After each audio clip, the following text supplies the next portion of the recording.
Do you mind if I take this workshop in English? Is it okay? Yeah. So, the manuscript in question has quite a long name, but it's shortly called the Guelf 83.4. That's the destination in the Wolfenbüttel library. We don't know who wrote it, but we do know when he wrote it. It was in the year 1591, which makes it quite curious, because this is 20 years after the death of Joachim Meyer. Okay? After this book, we don't know about any more, except for the second and third edition of Meyer, except for Jakob Pistorius von Baden, who is actually copying Meyer and a number of other stuff, and Thibaut Danvers, who is doing a little bit of it, just a little bit. So actually, this is kind of the last new manuscript in Oxford. Okay? There can be more, but we don't know about any other manuscripts except for this one, which have longsword and which are, I don't know, a little bit, just a tiny little bit connected to the Lichtenauer tradition. It is not Lichtenauer. It is quite far from it, but it has a few names at least that are alike, like to the Zwerchhau we have the Zwirk, and we have a few techniques which look like Lichtenauer techniques. There is another problem with this book, and there are actually several problems. One of those is that this is the second part for probably 2-book series, or even 3-book series. We don't have the first part. It starts with the name Das Anderteil, the second part of the book. It doesn't give us anything about stances, strikes, techniques, or anything basic. It starts away with plays already, using a number of techniques and stances and strikes, which makes it quite hard to actually work from it, because you don't have anything to start from. You don't have the names for the techniques, you don't have the names for the stances, you don't even know how many stances there are. So what we are doing today is actually, we have used these plays, you know what I mean, to try and recreate some of the stances and some of the strikes and some of the basic techniques from the plays up. And that's right now the only way you can work with this book, because there is nothing else to help you. This book, well, it has fat German people with feathers in it, but they are all bloody. I mean bloody, which is quite interesting, because a feather or Paratschwert is actually understood as a peaceful weapon of contest, right? But every one of these techniques is shown with blood spilling out. You will see on the pages how much actually. And there are even a few deadly techniques in it. I mean deadly, like dropping somebody on his head and killing him on the head, and breaking his arm, and he actually says break his arm. But he does it with a feather, so it's quite easy to understand why he does this. It is not a longsword as we would call a longsword in sharp for dueling or battle. It seems to be a contest weapon. There is one kind of contest, 5 Treffer zu 3 Gänge, which is actually something that many people relate to this kind of fencing. And it makes sense. This is not written in the book, what I will be talking about right now. It is written somewhere else. But it makes sense because these people, these fat German people in the book, fence like this. So 5 Treffer zu 3 Gänge means that you have one person you fence, you are fencing him 3 times, and each time you have 5 Treffer. But what does he call a Treffer, a hit? He calls a hit everything when a sword hits something, even the enemy's sword. Which means that if we start to fence, I hit you once in the head, and I hit your sword 4 times, I have won. Because it's over, it has been 5. So what this looks like is probably the most interesting and most fun tournament system. We are using this at our club. I didn't introduce myself. Hi, I'm Szabolcs, from Hungary, from Ars Ensis. Okay, so this is the group we are from, and we use this, and people are starting to do a number of things, because you don't want to hit the enemy's sword, you don't want to let him hit your sword. Okay? So you are dealing with 5 strikes altogether. And what these people do in this book is quite relatable to this, because you sometimes simply avoid his sword to go around it. And using these techniques, written in this book, the Guelf 83.4, this tournament suddenly makes sense, and it's a lot of fun. I don't know if we can actually try this out today, because 2 hours are not very much for testing it out, and you would need a number of gear. And even we cannot really look at many techniques in this book, only just a few, okay, to have an idea what it looks like. Are there any questions? Anything at all? Okay, just a few more remarks then. This book uses a number of other weapons as well, not only longsword. It has tuzak and staff and even ringen and dagger. Of course, right now we're only dealing with the longsword or feder, in which case I really do not understand what this is about. I mean, why a feder fechten should be deadly. I simply have no idea why this looks like this. You maybe can come up with some idea of your own about this. What we will do right now is put away your stuff and warm up, okay? So please just do that. Just a few stances and just a few strikes we will be dealing with, okay? First, we are not going to go through everything, just a few of them, because we don't have the time. One of the most important you will need is a very interesting stance, which looks like this. Okay, so what does it not look like? What does it look like? This, or this, or this, like this.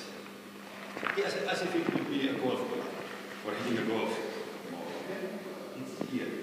It makes sense because this book uses so-called royals, which is a strike from below with the false edge. And you can from here, from above. So this is something that they use here, and of course that.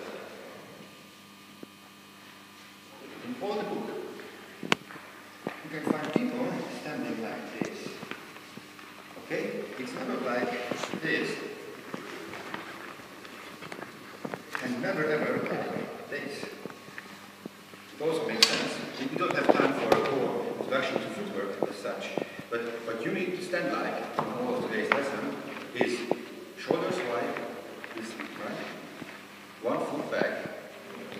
This is a basic stance where you could put a huge ball between your legs. This is what we call a basic stance with the feet. You can see that each foot looks in the same direction as your knee can go. This is something we have to keep in mind in all of today's lessons, so like this, always ending up in a stance like this. Okay? And this one is not so different from it because, see, my toes are pointing. If I do it like this, see where it wants to. And if I end up with the strike, it looks like this. Okay, so once more. I will,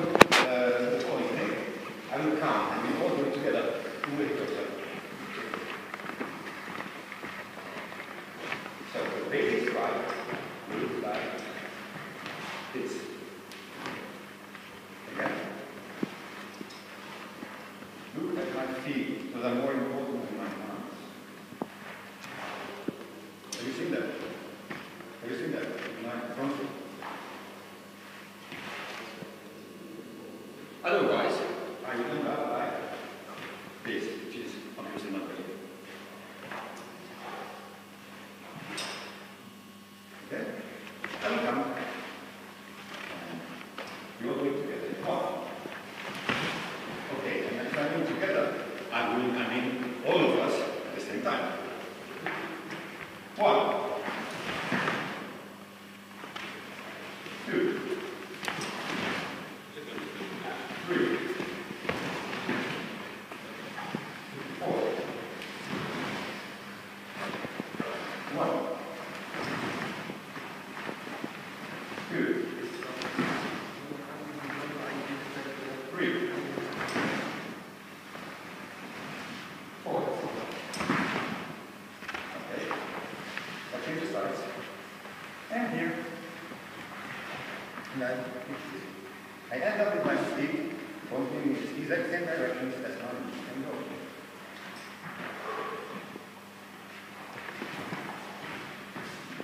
Right? I will count.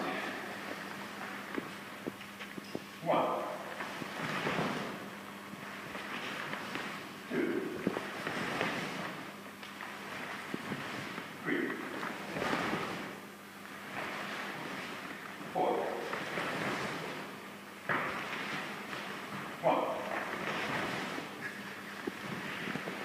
2. Okay, not like this. That one up. 3. 4. Okay. We will not use it today, but just to give you an idea how this works, let's do the undercut. It's called Arroyers in German.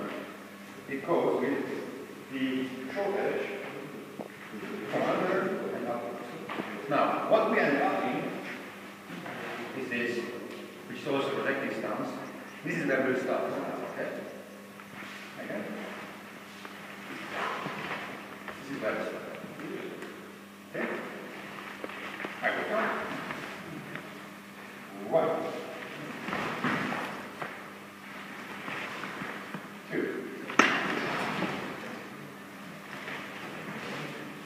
3. 4. 1. 2. 3.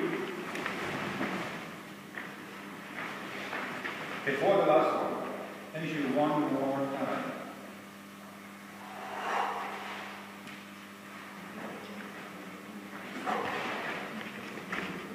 And 4. Other side. And 1. 2. 3. 4. 1. 2.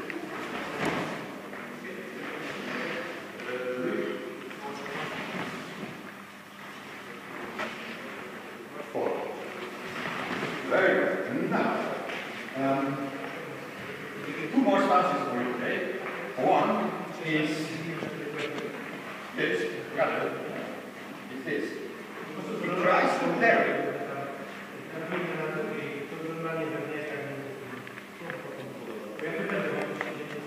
It tries to vary with the flat. This is how it feels. So he strikes and he gets hit.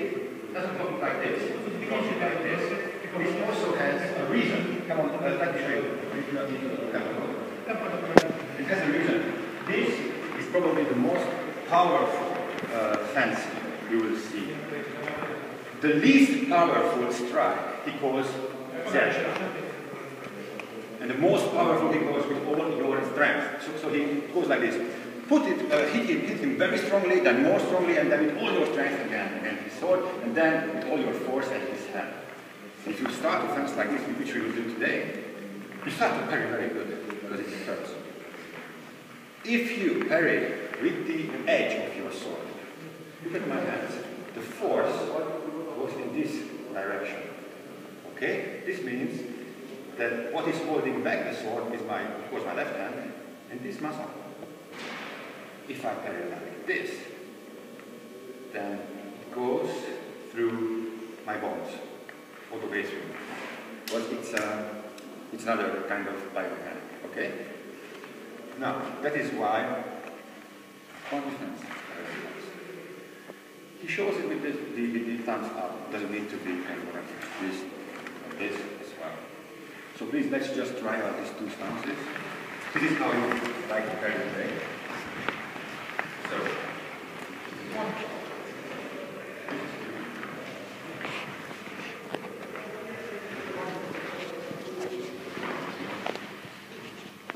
Right.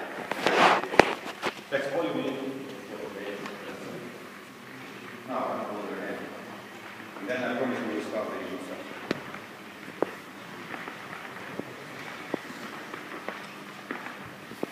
One more fundamental thing before we start to place. The stepping. This would need a whole workshop on its own, how to step already. But I cannot teach you this. I can only... Okay, let's start somewhere else. I could not teach you this anyway because it's not written down. Everything we know about stepping, about footwork, we know from the sources, from the pace we do, and from the last 10 years we have been fencing. Let's be honest, this is all where we can work from. It's not written down how you should put your sword. It is written down in some of the Arabian manuscripts, right? But not in the longsword. So what I'm talking about right now is not from a book, it's from my head.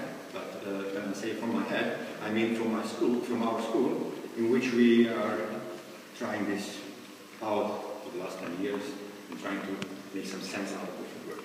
But one thing is sure, if I tell you something today, I cannot force you to do it. You have to be your own teacher. I will tell you how it looks like correctly, and you have to try and do it like this. Because what I've told you before, I told you that we are using the stance which is shoulder wide and not like this. I've seen you doing the exercise before like this. So please, try and make huge stances where you can put a ball between your legs. And where is my front arm right now, by the way? Where do I look to? Which is my front arm? Who's the guy I'm pointing my front arm right now to? Him? Okay, another? Who? Yes, it's him. It's not him. This would be wrong. This is forward. Okay, because like this, I have to turn. And I limit my area here for parallel. For him, I stand like this, so I can work from here. Okay? If I have to walk around, I'm still like this. I'm never like this. This is something that you have to work on for today, okay? Maybe I will tell you it again, but please try to do it correctly. Now is the time when you